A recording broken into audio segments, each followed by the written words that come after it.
ഞാൻ ഒരു 19 വയസ്സുള്ളപ്പോൾ എൻ്റെ അച്ഛൻ ആ സമയത്ത് ഒരു 49 ഇയേഴ്സ് ഓൾഡ് ആൾ. അപ്പോൾ ആൾ പെട്ടെന്ന് ഞങ്ങളിങ്ങനെ ഒരു കൊടൈക്കനാൽ ട്രിപ്പ് പോയതാണ്. ട്രിപ്പ് പോയിക്കുമ്പോൾ ഇരിക്കുന്നതിൻ്റെ ഇടയിൽ പുള്ളി ഭയങ്കര ഹെൽത്തി ആയിട്ടുള്ള മനുഷ്യനായിരുന്നു. പെട്ടെന്നൊരു കാർഡിയാക് അറസ്റ്റ് ഉണ്ടായി എൻ്റെ മുമ്പിൽ വെച്ചിട്ട്.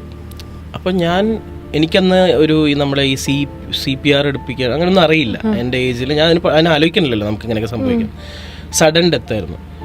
അത് കഴിഞ്ഞ് എൻ്റെ വീട്ടുകാരെ കംപ്ലീറ്റ്ലി ഞാൻ ഒറ്റ മോനാണ്, ഫുള്ളി നോക്കിയിരുന്നത് ഞാനാണ്. അപ്പോൾ എൻ്റെ ഇനീഷ്യൽ പാഷൻ എന്ന് പറഞ്ഞാൽ സിനിമയായിരുന്നു. എന്തെങ്കിലും ഞാൻ വലിയൊരു മമ്മൂട്ടി ഫാനാണ്. അപ്പോൾ മമ്മൂക്കേനെ വെച്ച് സിനിമ ചെയ്യണം, ഷോർട്ട് ഫിലിംസ്, അങ്ങനത്തെ പരിപാടികളായിരുന്നു എൻ്റെ മനസ്സിലുണ്ടായിരുന്നത്. അഭിനയമല്ല, സംവിധാനമായിരുന്നു. രണ്ടുണ്ടായിരുന്നു. അപ്പോൾ സംവിധാനം ചെയ്യാൻ നടന്മാരെ കിട്ടാത്തതുകൊണ്ട് ഞാൻ തന്നെ അഭിനയിച്ചിരുന്നു. അപ്പം അങ്ങനെ കുറേ കഴിഞ്ഞപ്പോൾ അഭിനയമായി ഇഷ്ടം.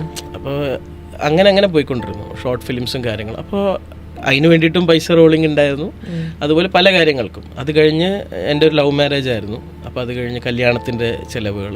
പിന്നെ ഞാൻ ഒബ്വിയസ്ലി കുറച്ച് റിസ്ക് ഏറ്റെടുത്ത് ചെയ്യുന്ന ഒരാളാണ്. അതിൻ്റെ ഇടയിൽ എനിക്കൊരു നല്ല ജോലി കിട്ടി. ഞാൻ ബൈജൂസിലാണ് വർക്ക് ചെയ്തിരുന്നത്.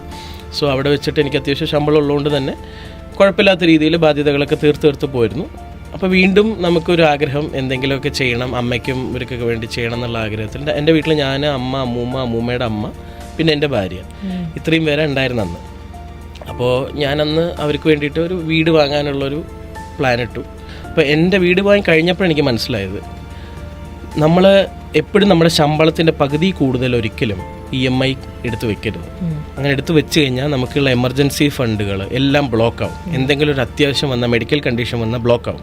എൻ്റെ ശമ്പളത്തിൻ്റെ പകുതി കൂടുതൽ എനിക്ക് ഇതുണ്ടായിരുന്നു EMI. അപ്പോൾ എന്തൊക്കെയോ ആവശ്യം വരുമ്പോൾ എനിക്കൊന്നും ചെയ്യാൻ പറ്റണില്ല. കടങ്ങളിങ്ങനെ കൂടി പെരുകാൻ തുടങ്ങി. നമ്മൾ കൺട്രോൾഡ് അല്ലാത്തൊരു ഫിനാൻഷ്യൽ കണ്ടീഷനിലാണ് ഓടിക്കൊണ്ടിരുന്നത്. അപ്പോൾ അങ്ങനെ ഇരുന്നപ്പോഴാണ് I was push to go to Dubai.